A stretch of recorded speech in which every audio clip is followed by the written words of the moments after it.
Welcome into the Locked On Knicks podcast. I'm Gavin Schall, and today I'm joined by GQ's Howard Beck to answer some big questions about some big names for the Knicks offseason. Is Karl Anthony Towns the right fit? Spoilers, maybe not. Is Paul George potentially available? Howard has the latest on that, and so many other guys right now on Locked On Knicks. You are Locked On Knicks, your daily New York Knicks podcast. Part of the Locked On Podcast Network.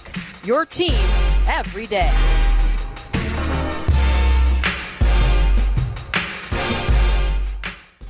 You are Locked On Knicks. I wanted to remind you to download the Gametime app, create an account, and use code LOCKEDONNBA for $20 off your first purchase. Last minute tickets, lowest price guaranteed.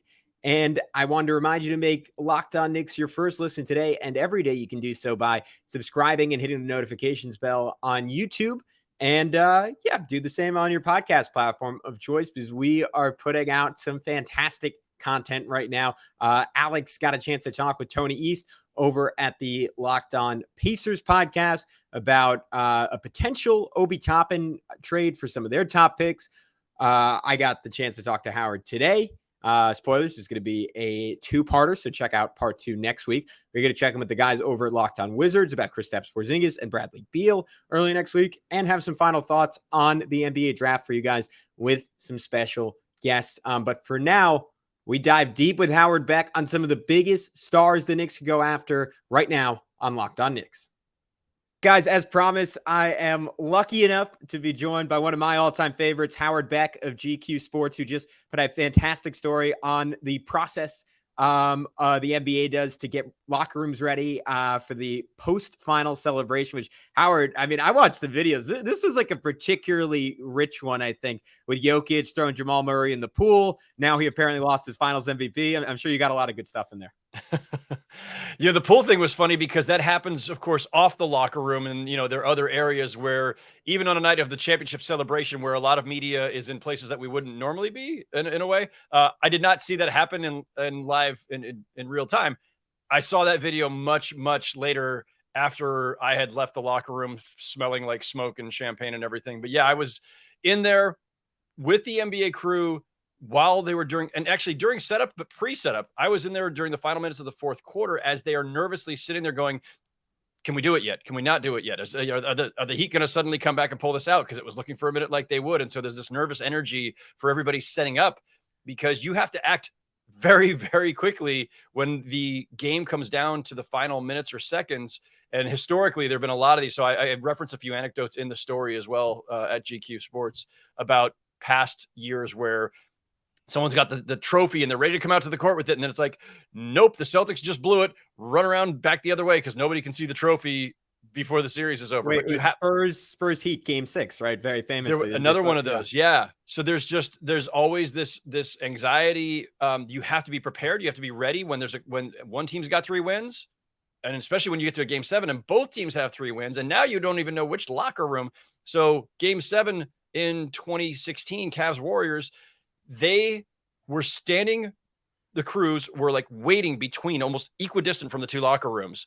And at a certain point, like, we got to pick. And the Warriors were up by 3 with maybe 4 minutes to go or something like that. And if you remember, there wasn't a lot of scoring down the stretch of that game. They picked the locker room. They picked the Warriors. They go down there because they're leading by 3 and they're the defending champs, whatever. All right, we're going to go to the Warriors locker room. They get there. They start doing everything. Oh no, Kyrie hits the shot. Oh no, LeBron's block. I'm maybe getting those out of order. And then they immediately nope, run back down to the Cavs locker room. And so I was there to watch them set up. Now, this wasn't the case Monday. It was either Nuggets win or we pack it all up and we drag everything to Miami, shirts, hats, all that stuff. But as it came down the stretch, it was becoming clearer and clearer. Nope, the Nuggets are going to pull this out. And so, boom, everybody moves into action. They start putting up tarps. They start putting out the champagne bottles. They start putting out the goggles. They start putting up all these different decorations. It was a lot of fun to watch unfold. And then I hung in there for the next couple hours as the Nuggets came in and champagne spraying everywhere, of course, and all that.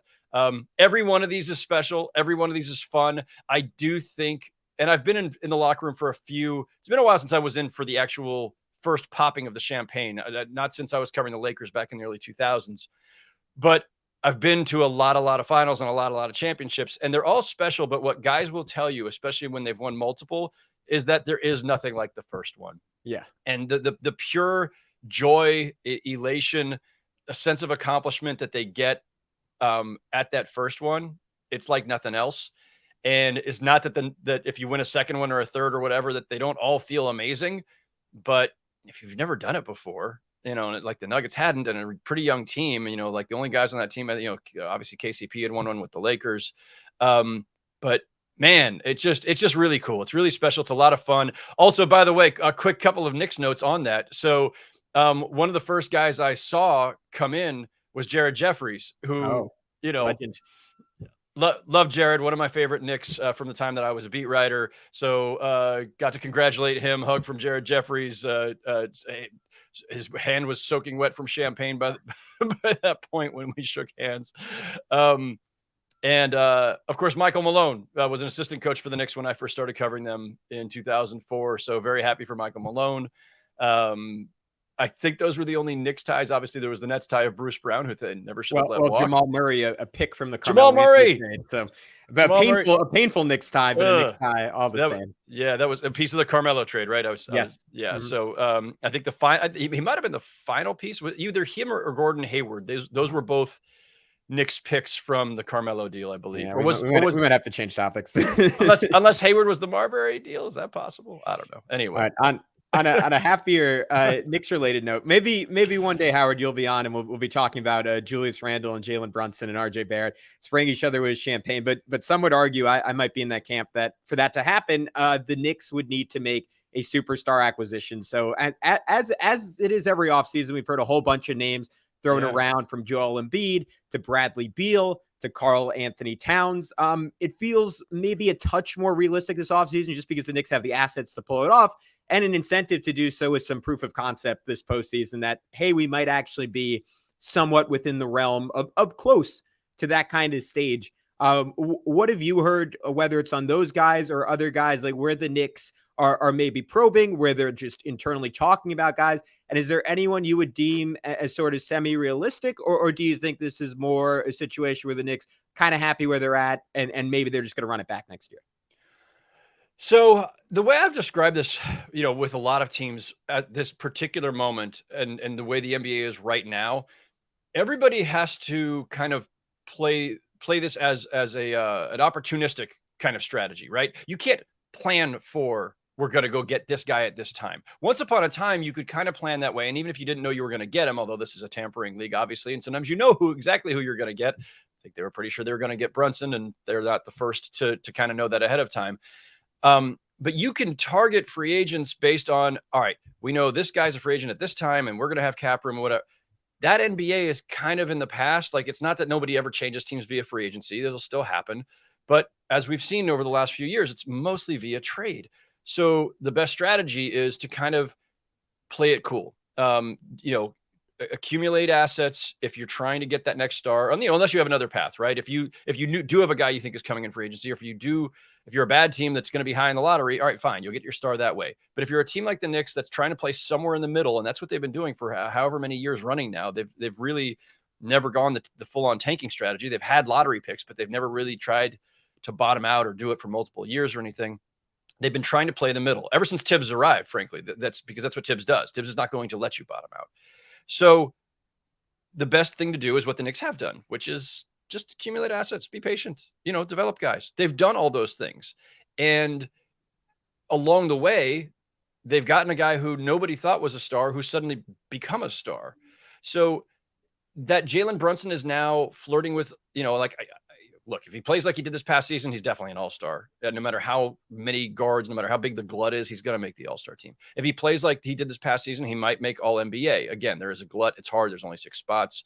But he's in that range. So you are that much further along because you've got a guy who is all-NBA caliber, whether he makes it or not. But he's not a 1A, right? He's a 1B. That's not an insult. A lot of guys are actually 1Bs, right? Mikal Bridges had an outstanding run for the Nets once they got him. You're not building around Mikal Bridges. Like, he's a 1B. And so the Knicks are still in search of that guy.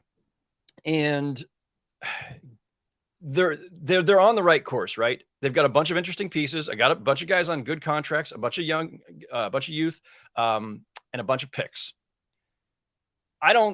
Given the way that they've operated so far, unless they're starting to feel the heat from above, and you just never know when that's coming, I don't think they're going to suddenly go all in to get like a Zach LaVine, right? But maybe it's hard to know, right? And we'll go through some names, and some of these guys are riskier than others, but I don't think they have to go right now. I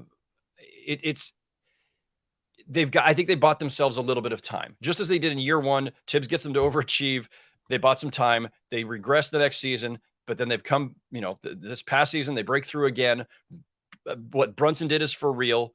I think the development you've seen from some of the younger guys is real, and they're young enough. A lot of guys in their early 20s, early to mid 20s, that you can make the case both to the fans and both to the guy above, not that guy above, the other guy above, that hey, look, we're on the right path here. We may not leap from 5 to 2. We may not leap from 5 to championship contention, but we'll spend a couple years here in the middle. And if things break our way, maybe we do make a deep run. And if they don't, we're still going to keep our heels cool, because we're not going to go all in on the wrong guy. And I think like that is the way that it feels like they've been operating. They've been very patient. And I think, methodical in the way that they have operated so far. So look, to the player of the week, right? The speculative player of the week, Bradley Beal. Yeah. I don't think the way that the Knicks have operated under this front office indicates that they're going to be the team that goes all out to get Bradley Beal. I could be wrong. I could be badly wrong, but I think Beal would be absolutely the wrong move for them. And I don't see them going down that path. His contract is brutal. He's never healthy.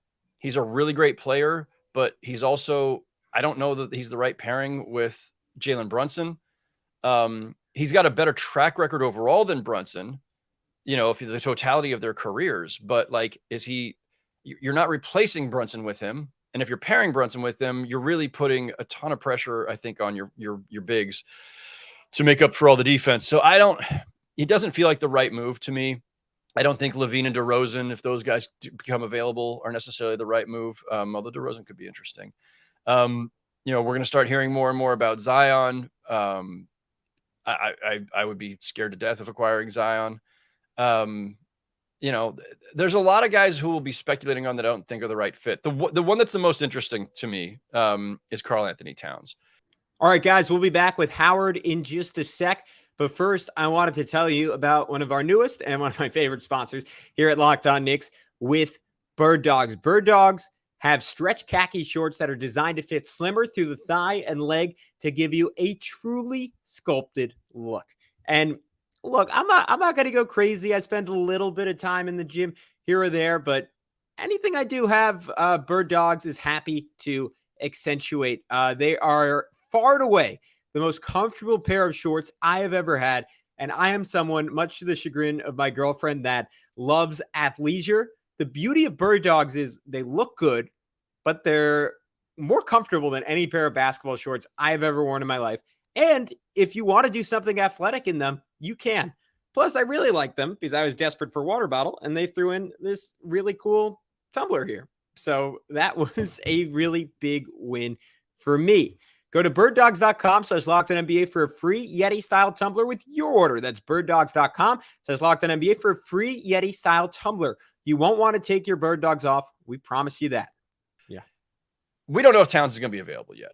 I was joking with somebody back in like January before a game of chit-chatting with a team's exec who was visiting. At that time, I don't know if Towns had just gotten hurt, but Towns and Gobert clearly were not working well together at that point.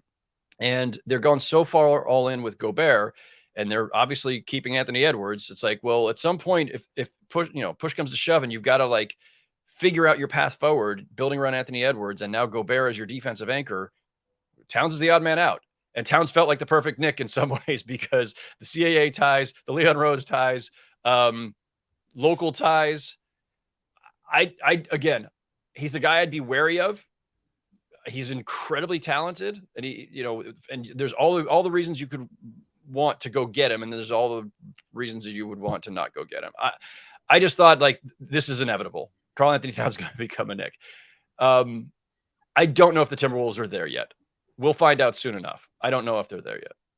Yeah, I think on Cat, I'm personally, I get the appeal. One of the most talented, or maybe skilled is the right word, offensive bigs in the history of basketball. I think your buddy Zach Lowe is fond of saying like best shooting center of all time, which I like. There's a compelling because Towns gave himself that nickname. Oh, did he? Okay. Well, yeah, I think he's Zach's, not. I think Zach's using that sarcastically, probably. Yeah. Okay. Well, I think at center you could not big, obviously, but center you could make a compelling argument for it. Sure. I have not been a fan of like not how he conducts himself. That's the wrong word, because he seems like just a fantastic dude.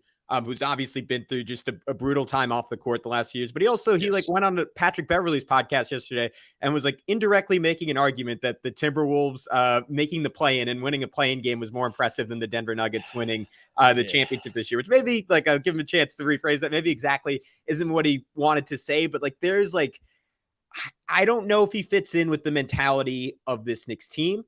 I think the regular season version of Julius Randle is, and Howard, feel free to push back on this, I would rather have him than Karl Anthony Towns, because weirdly, for all the criticism Randle has had defensively, I think over the course of a full season, he at least has the potential to play better defense, and like usually does, even though that wasn't really Minnesota's problem this year with him and Gobert on the court. And I think my biggest fear for the Knicks is, would you just be building like a slightly elevated version of what the Timberwolves have right now, with Brunson kind of playing the role of Anthony Edwards, Mitchell Robinson maybe playing the role of a lesser Rudy Gobert? And sure, maybe the Knicks have a little bit more depth. Maybe Quickly's better than any of Minnesota's supporting parts. But like, how far do you think that team with Karl Anthony Towns really gets you if you're trading Randle for him? Yeah, I mean, listen, and Tibbs has already had Towns once, right? And if he couldn't get him to commit to defense the first time, is he going to be able to the second time? And how many coaches has Towns had who have tried to get him to be more of a force at that end? Now, look, he's a different player now, a little older, different person, more mature, everything than he was when Tibbs had him in Minnesota. But like, there's a question too, right? Like if that discussion is happening in earnest, and I'm not asserting that it has, I don't know, but if that discussion's happening in earnest in that front office, at what point is Tibbs in there saying something? I don't know what exactly he would say. Maybe he'd say, listen, I good to go. I like the guy. Like, we'll figure it out, but maybe not. Maybe he's already, for all we know, he's already decided this guy is too soft, is not going to ever commit at this end. He's going to be frustrating as hell. And it's tough because Towns' best position is probably center. Yeah. In today's NBA. So now you're displacing Mitchell Robinson, or you're pairing with Mitchell Robinson. And yeah, as you noted, like Mitchell Robinson, a lesser Rudy Gobert, like, well, if it's not working in Minnesota with that configuration, how's it working in New York? And if Towns does go to center, Towns and Randle together, look, Randle may be going out in that deal, but like Towns and Randle together, defensively, you're in real trouble now. And I don't think it's the right move forward. I don't think it might move the Knicks needle a little bit, right? You might become so dynamic, the potential to become so dynamic offensively that it makes up for some of the defensive deficiencies. Like maybe, but again, like the Knicks weren't exactly a great defensive team this past season, right? In the regular season, it was not. No, they were in the playoffs. They were average in the regular season. Yeah. And so you're already kind of operating from a deficit there in some ways. So I don't know that the ideal path forward is to lean further and further into offense at the expense of defense. Although, notably, the Nuggets just won the championship having been a middle of the pack at best defensive team in the regular season. They were much better defensively in the playoffs when they needed to be. But the Nuggets were defensive team, but they were also like a historically great offensive team efficiency wise. So I'll put it this way. Just because a guy is available in trade and a star doesn't mean you rush out to get him. So that, I think that applies to Beal. I think that applies on some level to Towns. there's a bunch of other names that are going to bounce around, right? Is Siakam going to be available? There's the Jaylen Brown question. I don't think he's actually going to be available, but who knows? We know that Harden and Westbrook and Chris Paul are all probably available, and I don't think any of them fit. DeAndre Ayton is probably on the block. Is that of intrigue? Zion may or may not be, and the price there may be steep, and like I said earlier, I'd be scared to death of acquiring him. And then there's one other intriguing possibility. I floated this on a couple of the Locked On shows over the past week, but it's been suggested to me to keep an eye on Paul George, not because people think he's definitely going to be available or that the Clippers have already made a decision or anything like that. So for the aggregators, do not go crazy. But Paul George and Kawhi Leonard, that tandem, right? They're both going into the last year of their deals before they can opt out. There's obviously a growing frustration with the fact that they have not been able to break through since signing those guys in tandem or acquiring them in tandem, I should say, in 2019. They're both hurt all the time. And the Clippers, like the Warriors, were pretty much the target of all these new CBA wrinkles that are making it life very, very difficult if you have a massive payroll, which they do. And it's not just luxury tax stuff. Ballmer will cut checks after checks after checks. But having a payroll that balloons the way that theirs does is going to start costing you in terms of cap exceptions and ability to sign and trade for players. It starts to really, really hurt you. And so the thought is maybe it's time for them to break up that duo and that Paul George would be the one to send out there. If he were available, listen, I don't know what the offers out there would be, but I think Paul George is still an incredibly valuable player. That's a guy I would be very intrigued to go get if if the Clippers actually decide to go that direction. All right, guys, we'll be back with Howard one final time. But first, I wanted to remind you that buying tickets to your favorite event should not be stressful. Gametime is the fast and easy way to buy tickets for all the sports, music, comedy, and theater near you. With killer deals on last-minute tickets and their best price guaranteed, you can stop stressing over tickets and start getting hyped for all the fun you have. Guys, Gametime has been super useful in my life. I'm fortunate enough to live just about 14 blocks away from Madison Square Garden. But I'm sure like many of you, I find Knicks tickets are occasionally not the most affordable. But that's where Gametime comes in, because I can look 10 minutes before, see someone is desperate to sell and take advantage of it and go enjoy watching my Knicks in person.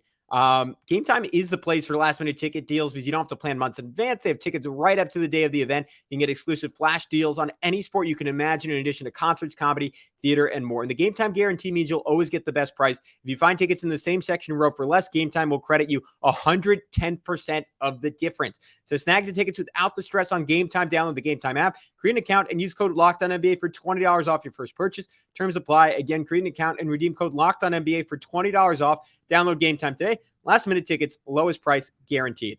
Yeah, so he is, I'm glad you brought him up, because he's the name on this podcast for about 2 years that I've described as kind of the archetype of the type of guy I think the Knicks should go all in on. Because what's sort of the one piece they don't have on this team that they haven't had? I mean, if you want to say two-way wing, you could say since before Carmelo Anthony. Like, that is the guy they've always lacked. And that pre-Nikola Jokic, pre-Steph Curry, that tends to be the guy like who's the dude on an NBA championship caliber team, right? Like, this is a league that, again, those two aside, and I guess Giannis aside, and maybe Embiid, so maybe I'm adding a lot of asides at this point, that is generally run by wings. And for as good as RJ Barrett could potentially be down the road, he's never going to be that type of shooter. I don't think he's ever going to be that kind of creator off the dribble, and he's never going to be that type of defender. And he's not Paul George's size. That is like the mold of star that the Knicks just don't have accessible to them.